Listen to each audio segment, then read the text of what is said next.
Alright, what's up everybody?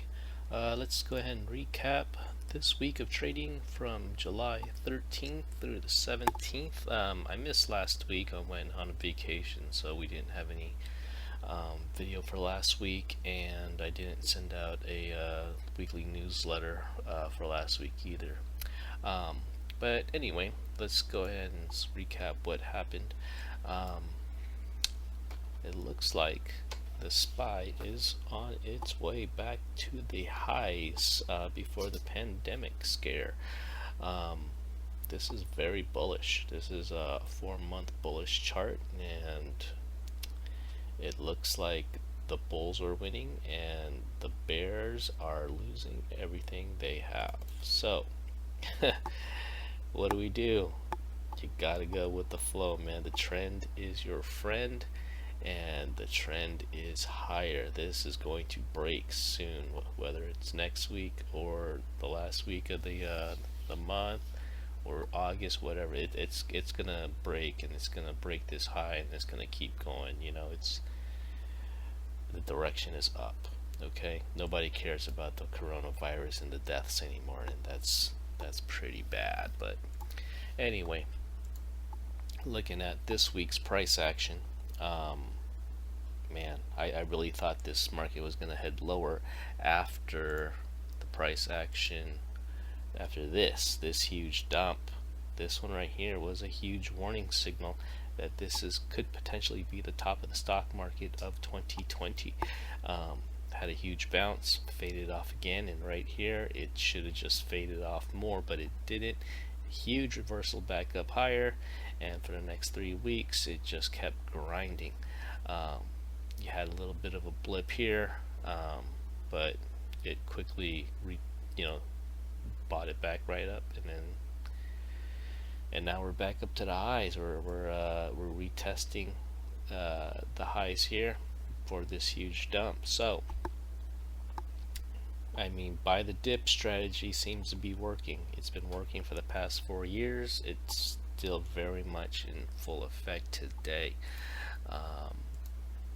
This week's price action, yeah, it's hanging out at the highs. That's bullish. That's very bullish. Okay, so what plays am I looking at going into next week? Oh boy. Amazon is going to be announcing earnings at the end of the month, July 30th. This one was trending up along with Tesla, which was a huge monster run. This one's come back down to 2900s. It's resting, and it's Amazon. People love Amazon. Amazon is killing it.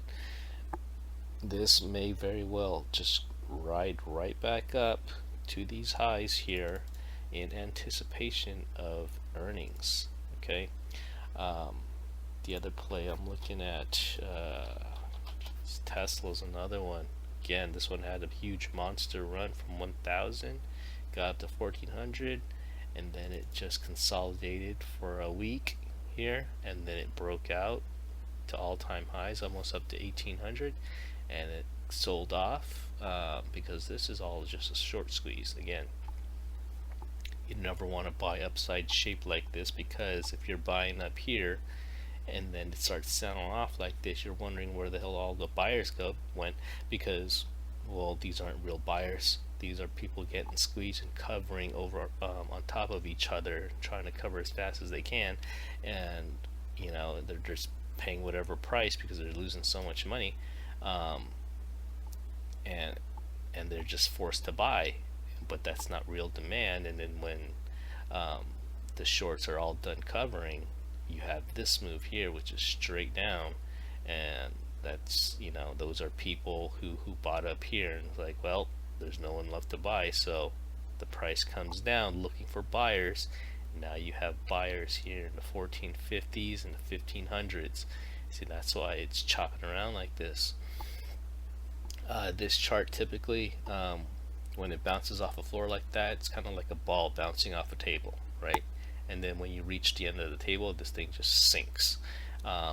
that could potentially happen. But with Tesla, since it's such a cult stock, if these buyers from way down here aren't selling anything and no new buyers are up here, and all the people who are shorting in here are just getting absorbed, this could squeeze back up to 1800.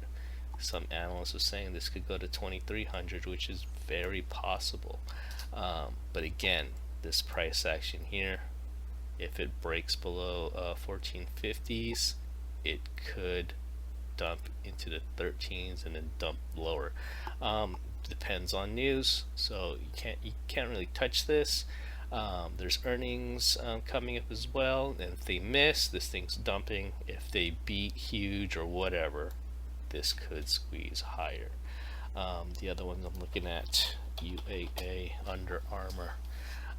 This one, the reason why I'm looking at this one is because in addition to earnings, these guys had a lot of bullish call sweeping going on.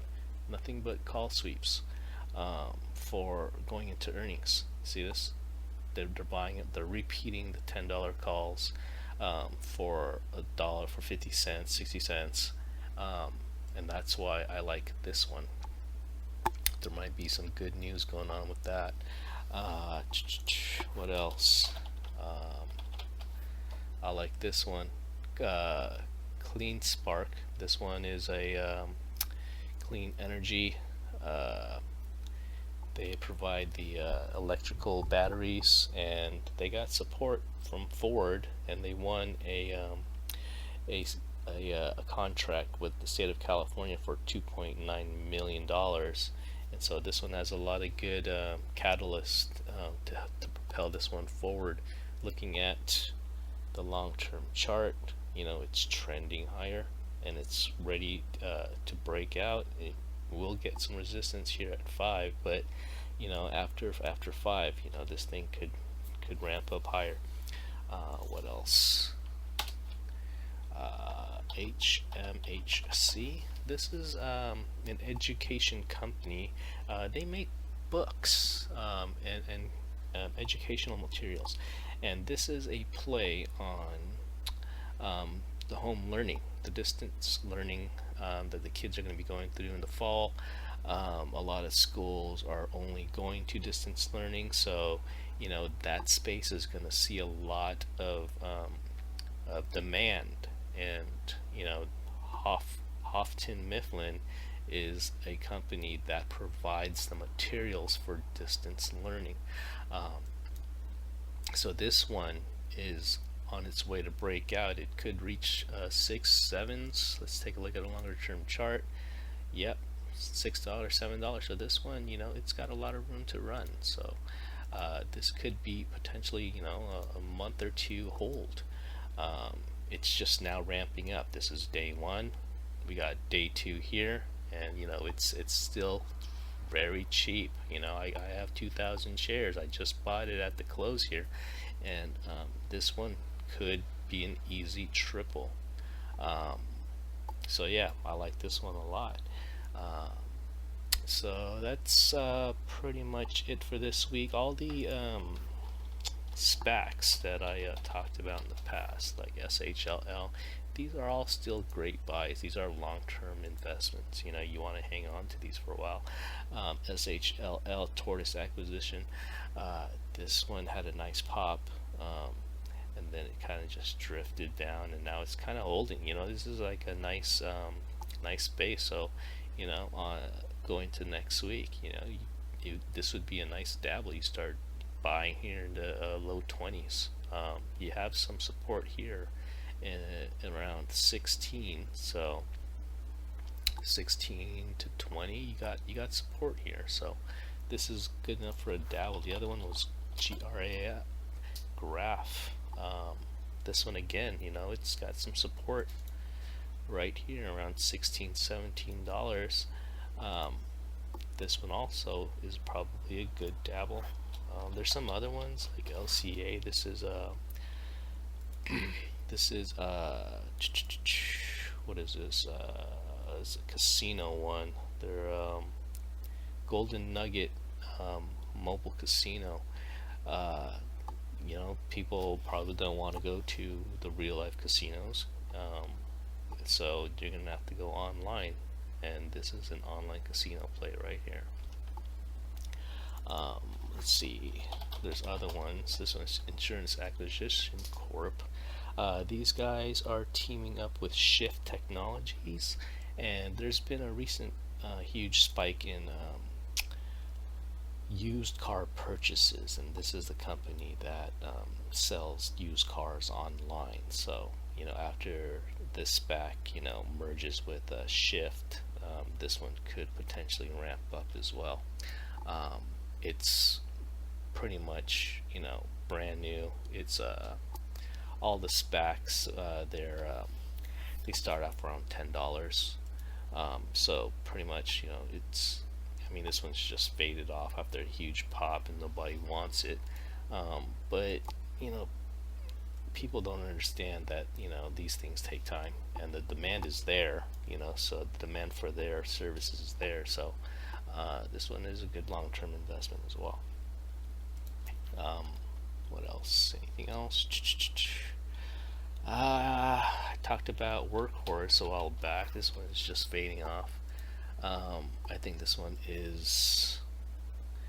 had a lot of bullish call sweeping activity, longer dated, like in October or September, for like the $20 calls. So I can see why this is just hanging out, because people are still hanging on to those long-term calls. So this one seems like it could potentially be a long-term bet as well. It's got huge support here in the high 14s, low 15s. So again, just like SHLL, this is probably good enough for another dabble coming next week. If it breaks below 14, you kind of want to wait probably until $10 to see if it holds that, and then buy it in here. But if it holds 14, this is a good risk reward. So your stop would be about 14, and your rewards like 20, 23 plus. Let's see, going back to CLSK, let's go look at the daily chart. Usually you want to see volume. When you look at stocks, you want to see volume spikes. This one gets a lot of volume spikes, and then it fades off, right? Volume spikes, fades off, volume spike, fade off, volume spike, fade off. This one hasn't had a volume spike, but it's creeping back up to the highs, which tells me that there's demand for this one, and it's just not people getting squeezed. So right here, this is demand and not people getting squeezed. So this one has potential to move higher, especially with all the electric vehicle hype like NKLA, Workhorse, and Tesla. I'm not playing NKLA. I didn't like that price action after hours. So that's pretty much it for this week. Yeah, so those are the stocks that I'm watching, and good luck trading. All right, thanks.